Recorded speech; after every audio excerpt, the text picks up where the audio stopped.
Artsy and funky Moscow, Idaho, the perfect backdrop for the college journey. Hey guys, I know I talk about myself a lot, but what would you guys do in my situation? The home on King Road, which once hosted Forever Friends, now bears visible scars of the unthinkable. 4 young lives taken, who, as shown on Xana's high school graduation cap, had their sights set on giving the world so much more. Make sure that you spend as much time as possible with those people because time is precious and it's something you can't get back. It's just so heartbreaking what these families are going through. I had the chance to sit down with the Gonzalez family in Kaylee's home. Their loss, it is so heavy, and they have been vocal about their relentless search for justice and frustrations with the investigation. Here's part 1 of our conversation. You know, she was hurt so bad that she was not able to recover. That is just terrible. Oh, it's okay. It's terrible. I cannot fathom in my head what kind of person did this. It's capable. And why. I can't sleep at night. I lay in bed pondering just millions of different scenarios. And just, I want to know, but then there's stuff obviously you don't want to know, you know, but You just I think I want to know it all, and You're okay. I just don't understand why. How somebody can take somebody, four of them, it wasn't just my girl, just so savagely. Is anyone acting differently since the murders? I mean, is there anyone that you have a weird feeling about that the girls knew or that comes to mind? Yeah, I would say not in the immediate circle by any means, but a few of the names that have been circulating around, I think it's hard not to kind of, you know, dig into this. And I don't know how much of that is just because we have so little information from law enforcement and how much of it really is, you know, a sister or a father's intuition. Can you elaborate at all? I don't know. You don't have to give a name, but I mean, is it someone that she knew, or? I have something to say about that. I just feel like there's been a couple individuals that were cleared very fast. That may not, maybe he should know, and yeah. She had the strong alibi. Just really fast. If you can dismiss... an hour later, and we're like, what? And I don't know. I don't know anything about those individuals. I just know Right. they were people that, you know, definitely should have been looked at, and yeah. I don't know what would prevent you from sharing somebody's alibi. Yeah, I think that's what we're struggling with. So it's like, you know what we know. We've, you know, fought for Jack, Kaylee's boyfriend, and, you know, we still stand that way. So I did just kind of want to clear that up while we're talking through this ambiguity that, you know, that's not what we're honing in on here. We don't want to make more victims out of innocent people. Exactly. We definitely don't want to do that. No. You've mentioned before that you didn't want to have a funeral right now because the killer's still out there. Is that something that you're still thinking about? Are you nervous at all? I mean, because in Moscow, you know, we talked to students. People are really nervous there. It should be. Yeah. This targeted to me, it seems behavior-based. That's why I don't like it, and it kind of pits the parents against each other. So I don't like that. I just told some of the other parents today that, you know, if your daughter has no ill will for me, man. To me, if you go have a couple beers or go out and hang out with your friends and then come home and go to bed, if that's your target, then I think we all do that. I think we all come home and go to our beds. It's all target. Yeah, so it's kind of a bad word then. It doesn't really make sense in some ways. Exactly. Even the prosecutor told me that. Yeah. He said, I think it was kind of a weird word to choose. Yeah. Yeah, I mean, if it makes sense if there was some bad behavior that they did. Let's say, I don't know, they came from a strip club or something, and then somebody followed them home. That's a targeted thing. That's what comes. I've had innocent people that were interviewed that were their neighbors, and they said, I'd be a lot more scared if it wasn't targeted. Yeah. Because I'm not doing anything to target me. And I'm like, well, if targeting's just going to bed with your friends. So maybe that was just a way to calm people down? I feel like it was strategic. Yeah. It was a strategic way to keep people from hitting the door, transferring out, and turning that place into a ghost town. You never think you're going to lose your little sister. Yeah. Ever. You never think you're going to have to bury your daughter. Absolutely unbelievable. It's nothing. way that I feel. Yeah. From Kaylee. And I don't know. It's several things. It's her age. It's how it happened. It's her life. Why it happened. Who did this to her? Just graduated. Who did this to her and her friends? The fact that she was with her best friend. I mean, since they were little girls. That family tonight is so heartbroken. I've been in touch with them. It's literally unimaginable to think about what they are going through, but they are so determined to find this killer, and they say they are going to keep the pressure on the police until that happens.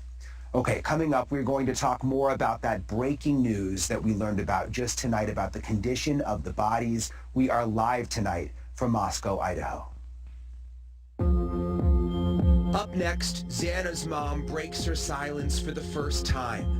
We need more answers. And internet sleuths are on the case. And this is my theory on multiple parts of the case, okay? But when does it help the investigation, and when does it go too far?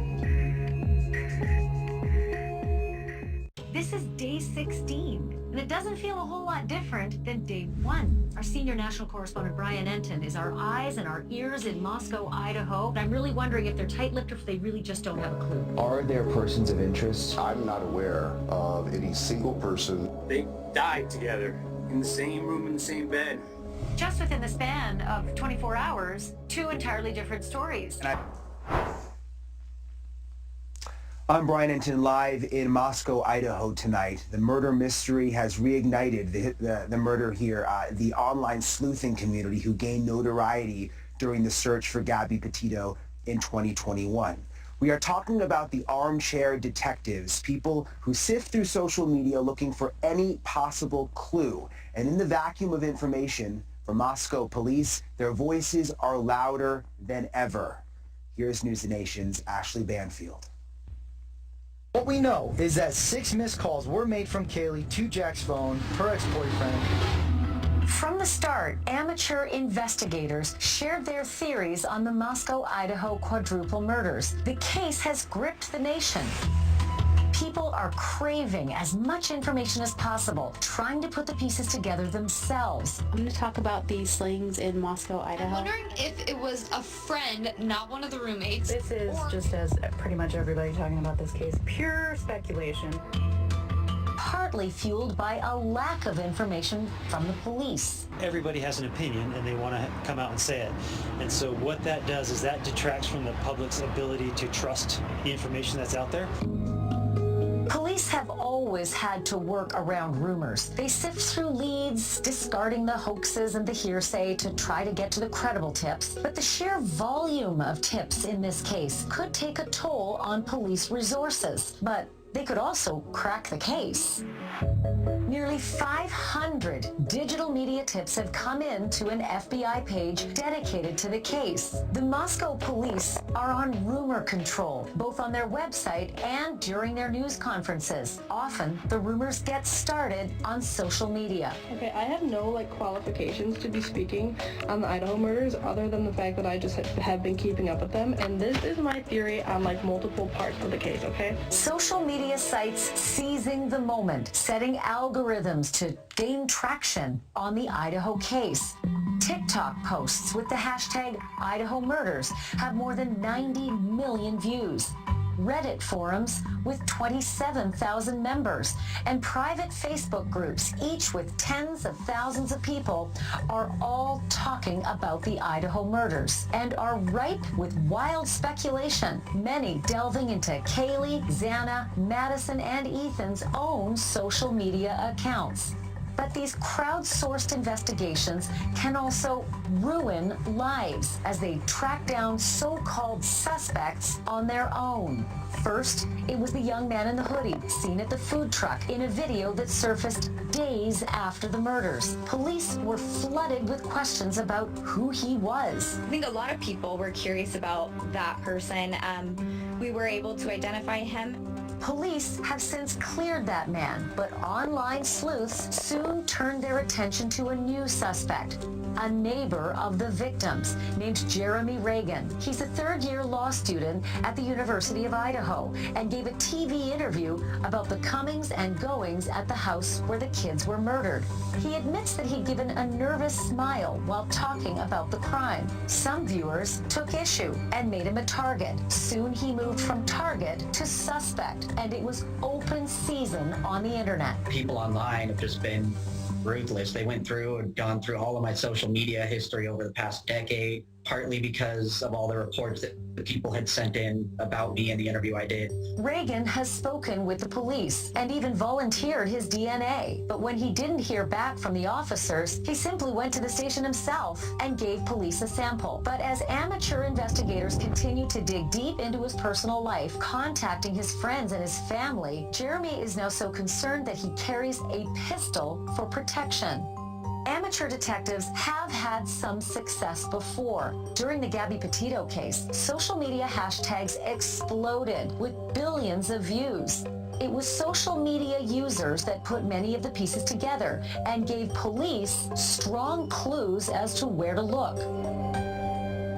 Back in Moscow, Idaho, with every day that the 4 murders go unsolved, the online investigative community is sure to grow.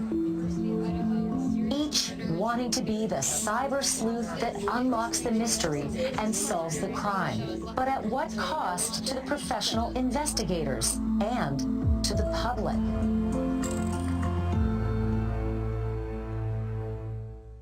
And Ashley Banfield joins me now. Ashley, you have been on this story since the very beginning. You've been doing it every single night on your show. We know with the Gabby Petito case, the online sleuths really had an impact, helped solve what happened. Do you think that could happen in this case? So the reality is, Brian, that every police officer will tell you when trying to solve a case, there is no detail that is too small. And they ask the public to bring forth any details because sometimes that minute detail can be the linchpin that opens up an entire other set of facts. Well, I don't know how many total officers have eyes on this, but, you know, it's upwards of maybe somewhere below 100. And with the online community, they may be able to triangulate some details between photos that may go missed by the detectives on the case. So in one circumstance, it is highly effective to have that many more eyes that could point out something that's critical to the case.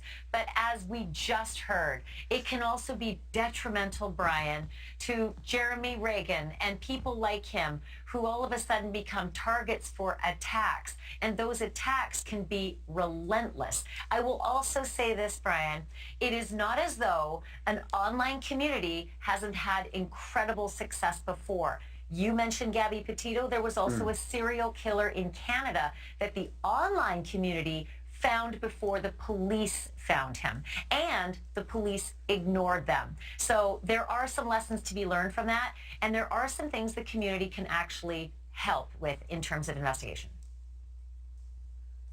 And you mentioned Jeremy. I saw him on your show the other night. He actually lives right down the way here. I can see his apartment from where I'm standing. You can't help but feel bad for that guy. I heard him on your show say that he actually went to the police station to give up his own DNA just because he wanted to clear his name. All right, Ashley, don't go anywhere because we are going to talk to you about this breaking news that we talked about at the top of the show, the new revelations that we have confirmed about the conditions of the bodies, what that might mean in terms of who was targeted. We're going to get to that coming up right after this break. We are live from Moscow, Idaho tonight.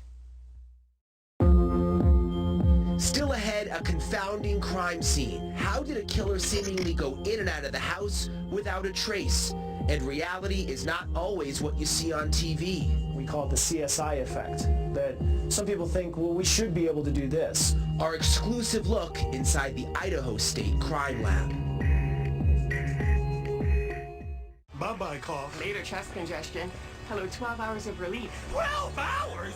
Not coughing? Hashtag still not coughing? 1-1900 now. I'm Brian Enton, live in Moscow, Idaho tonight, where we continue to look into the murders that happened in the house behind me. 4 innocent college students now 3 weeks ago. Still no significant developments. still no named suspect, still no named persons of interest. I want to bring back in Ashley Banfield. And Ashley, I've been looking forward to this because I want to talk to you about this new information that we confirmed just before the special today. The new information is that Kaylee Gonzalez's injuries were significantly more brutal. That is what I can say. Significantly more brutal than her best friend Maddie's injuries. What do you make of that new piece of information, Ashley? Well, it's astounding, for one, because this is the first time, Brian, that you've been able to get the kind of information that helps us to perhaps try to figure out why this happened. Not saying this is definitive, but it certainly is one additional clue as to whether perhaps Kaylee might have been the target. But you got more information that makes it almost more complicated, and that is where the girls were found. So walk us through what you discovered today, because many of us didn't know which room when Kaylee's father said they were found in the same room and in the same bed. Yeah, let me show you, Ashley. I want to take you up the hill here and get you oriented. This is the front of the house. There's now private security out front. And oh my, because it's going and it's very, very slippery. But we're going to walk you up to the back of the house. No windows on the side of the house. You've got the front door obviously on the front, which we know has the coded lock. On the back of the house, though, is where the bedrooms are. Confirmed that Kate injuries. Brian, I think we just lost your mic, and I'm not sure. There, no, you're back. You're back. Can you just repeat what you said in the last 10 seconds? Your mic went dead. Yeah, I'm sorry. I was explaining that we confirmed that Kaylee's injuries were more significantly brutal than Maddie's. We've also confirmed that they were on the 3rd floor. I'm going to have Mo show you. 3rd floor here, where not easy access. You've got the balcony. There's a slider. You can't easily jump up there. So what this has us wondering, Ashley, and I want you to kind of walk through this with me. If Kaylee's injuries were the most severe up on the 3rd floor, and there's no way out of the 3rd floor, would that mean the killer specifically targeted the 3rd floor? Because it doesn't make any sense. Why would the killer go up to a floor where there would not be an easy exit for him? What do you make of that, Ashley? Well, it's significant in that we still don't know where the killings began. Did they begin on the 2nd floor where Xana Kernodle's room was? And of course, Ethan had been staying over that night.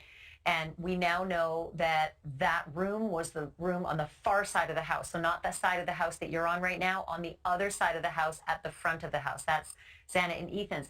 And then did they progress to the 3rd floor? And while your mic was cutting out, I think the key piece of information that the audience couldn't hear was which room upstairs on the 3rd floor the girls were actually found in. That before now, we only knew they were found together, but we didn't know in Maddie's room or in Kaylee's room. And so as we look at the 3rd floor map right there, bedroom number E, or bedroom E, is Maddie's bedroom, and it looks out the back of the house, and bedroom F is Kaylee's bedroom, and it looks out the front, but also the back where the slider is. So what did you discover about which room, Maddie's room on the left or Kaylee's room on the right? That's right. We've confirmed that they were in Maddie's room, which is also interesting. That's something that we did not know. So Kaylee's injuries were significantly more brutal, but they were sleeping together in Maddie's room. So that helps put the puzzle together. There's also something new that helped put the puzzle together, and it was on your show. It was an exclusive interview you had on your show Friday night with Xana's mother. We had never heard from her before. She called into your show. I want to play what she said, and then we can talk about it on the other side, Ashley. Her father mentioned to me that he had just went and replaced the lock the weekend before. You said her father mentioned to you that they had replaced the lock? Yes, that he had fixed it or something, but yeah, he said that he had fixed it the week before, just to make sure the week before. Yeah. I do not think it was the house that was targeted. I believe wholeheartedly that it was those kids who were targeted. They weren't just acquaintances. These kids were like best friends. They practically were family. These kids were tight-knit. They were good friends. They were like family. They were around each other constantly. They did everything together. How could it not be a planned thing? You know, how could it not have been targeted? Voice of Xana's mom here? Like any... Okay, so, yeah. I wanted to ask you actually two significant things that stood out to me during that interview. Number one, what she said about the door locks. Number two, that she feels that, I think she put it, these kids were targeted. Talk to me about why those two things, I mean, they're new, and what do they mean? Critical, and I just wanted to make sure that our viewers knew that was the voice of Xana's mom. She wasn't on video because she's so distraught. That was just her voice that we heard. But she said that the locks had been worked on by Steve, or rather by Jeff Kernodle, Xana's dad, just the weekend before. She couldn't confirm whether the lock that he had fixed was on Xana's room or whether it was a lock to the outside of the house. But I did say, did the rooms have individual locks? And she believed that Xana's room did have a lock. So very, very significant, because we've been trying to figure out, and there's a picture right there on the screen on the left-hand side, is what one of the rooms in the house used to have in it, a coded lock to get into an individual bedroom, and that each bedroom had a coded lock. That was 3 years ago, and we're not sure if each bedroom still has a coded lock.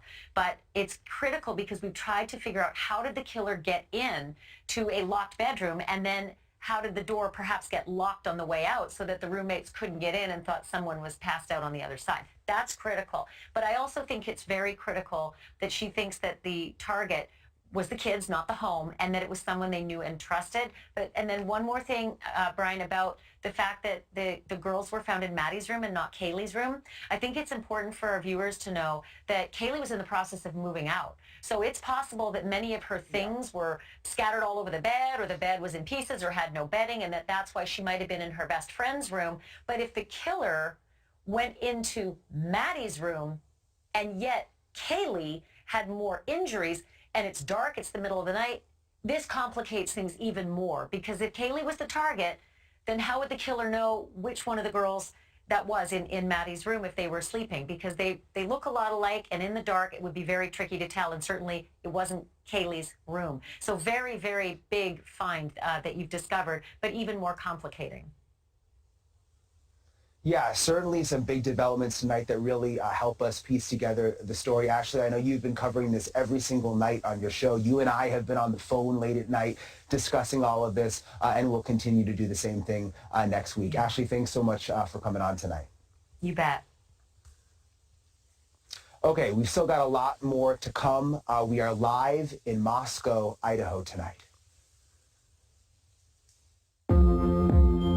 A News Nation exclusive, a look inside the crime lab system that handles all homicides in Idaho, as we dig into the physical evidence the killer might have left behind, plus unimaginable loss. A lot of people have been wondering if Kaylee had a stalker, if that was really true. And new information from a family taking justice into their own hands. Who's on it with Jardians? Free, jump. We're the ones getting it done. We're Manimax season. We have been outside this crime scene for a week now, and there are a lot of questions about the evidence inside and what actually happens to it. And just last night, we were standing in this spot. We're pretty much here all the time for the most part. We saw detectives walking out with brown bags in their hands, but we still don't know exactly what was inside. It was an interesting development, though. There were some very, very large bags, and it seemed like they went in to gather some kind of evidence and then came out about an hour later. Idaho State Police Forensic Services, they're poring over what has been taken from this scene. They've been in the home multiple times. News Nation got an exclusive look at the state crime lab. Alex Capriello joins me live now. Alex, there's so much frustration among the community. So many people are wanting answers quickly because, you see the TV shows. They think that they can get these results fast, but it seems like it really does take quite a bit of time. Right, it does. That's exactly what we learned from the Idaho State Crime Lab. The fact of the matter is that this is an incredibly complex crime scene, and obviously with the killer still on the loose, every bit of evidence is crucial to try to crack this case open. The knife, the incredible amount of blood, and the complexity of a bustling home with plenty of visitors. The forensics team is on a case like few others. It's so very complex. We're not talking about a person that just randomly walks up on the street and stabs somebody and walks away. We're talking about 4 individuals here. Forensics professor and Body Bags podcast host Joseph Scott Morgan also taking note of how the murderer slipped into the home on Moscow's Kings Road. No broken windows, no broken doors. And for the investigators, that's a big piece of information. It goes from, if you're looking at a potential suspect, what level of familiarity did they have with this environment? Did they feel comfortable in it? Did they know their way around? Would they say, you know what? Maybe I don't want to go in the bottom. Keep in mind, the 2 people that live downstairs, they didn't die. And also in this case, a complicated stew of DNA from the roommates and, as a hopping college house, many guests. It'll spin, it'll inject the blank, it'll spin back. News Nation getting an exclusive look inside the Idaho State Crime Lab outside Boise. So this is the DNA casework lab. Ready for the complexity of this case and others. The lab demonstrating for News Nation how elimination fingerprinting works for cases with a crowded home or in a car with passengers. You can see that's a really nice print that you left on the glass. But Idaho's Director of Forensic Services reminds the public, speedy and slick TV evidence processing is not the real deal. We call it the CSI effect. Some people think, well, we should be able to do this, but the technology doesn't exist for that yet. Time certainly moving slowly back in Moscow with the decision to tow the victim's car weeks after the murders. Wherever it is they're storing them, I hope that it would be at the Idaho State Crime Lab, because at crime labs, they have actual evidence processing garages. At that scene, what did they have? They had a piece of yellow tape worn around that was providing security. One solid tip bolstered by the careful processing of a single clue left behind. The best hope to find justice for 4 young lives. Just fascinating to see inside that crime lab, the work that they do behind the scenes. Explain to us why this in particular is such a complicated scene. Right. Well, I kind of briefly mentioned it in the story, but when you think about it, I mean, just look at it. It's a rather large house, first and foremost. 3 stories to it. That's a whole lot of evidence for investigators to comb through. And then not to mention just the proximity to where it is on the college campus, frat row. Obviously, some of the fraternities and sororities are just about 200 yards away. We're told that this was a place where people partied, people socialized. And so that's a whole lot of people that are coming in and out of this home, which could really muck up and blur some of those lines and that evidence in there. And I know police are remaining tight-lipped for the most part, but do we have a time frame when more of this evidence could come back, the testing? Well, this is the benefit of actually being able to go to the Idaho State Crime Lab, right? We were able to ask them that, and they told us that they've already processed some of this evidence and they've gotten it back into the hands of the detectives. So right now, information is coming in and they are processing new information, but obviously this could take weeks as, like I mentioned, a lot of evidence to come through. Thanks so much, Alex. Yeah, just fascinating to see inside that crime lab. It's not often that you get to see inside a crime lab like that. So we've still got more to come. Alex mentioned it, still evidence being taken out of the house. You saw the brown paper bags. We got that video yesterday. This is all so active. More coming up after this break, live from Moscow, Idaho. Coming up next, a brand new revelation from the parents of Kaylee Goncalves. Are you confident with the way they're investigating?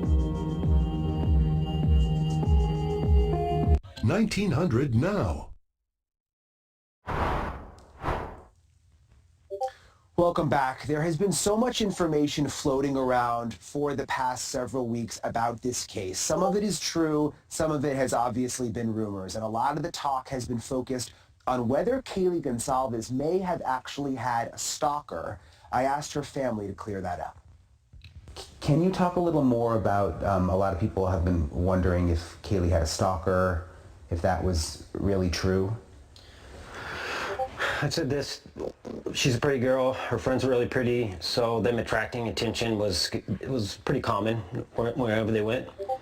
So I think she attracted attention. Whether that's a dedicated person following her around, maybe not. I do believe that the officers looked in it, and I believe what they said, that there was no evidence there. Are you confident with the way they're investigating? I think it's hard to say this way or that. They're obviously holding it very tight to chest, which could either be a really, really great sign or a really, really bad sign. And I think depending on not even the day, the hour, especially my dad and I, we go back and forth between they got this and kind of falling apart a little bit and, you know, really looking at specific events that have been strange or maybe should have been looked into more in our eyes. And it really is just so heartbreaking what that family has been going through. I thank them so much for trusting me and allowing me to come into their home and talk with them. It's so easy to get caught up in the investigation, all the new nuggets that come out with things. But behind the scenes, this is really about the victims and it is about their families. The pain that is even worse because the killer is still on the run tonight. If you are watching this and you have any information about what happened here, think about those families tonight. You can stay anonymous. The number for the police is on your screen. Someone has got to come forward to ease their pain and to make this community finally feel safe again, because they don't feel safe. We are not going anywhere. We will be here covering this story. I'm Brian Entin. Thank you so much for watching this News Nation special report live from Moscow, Idaho.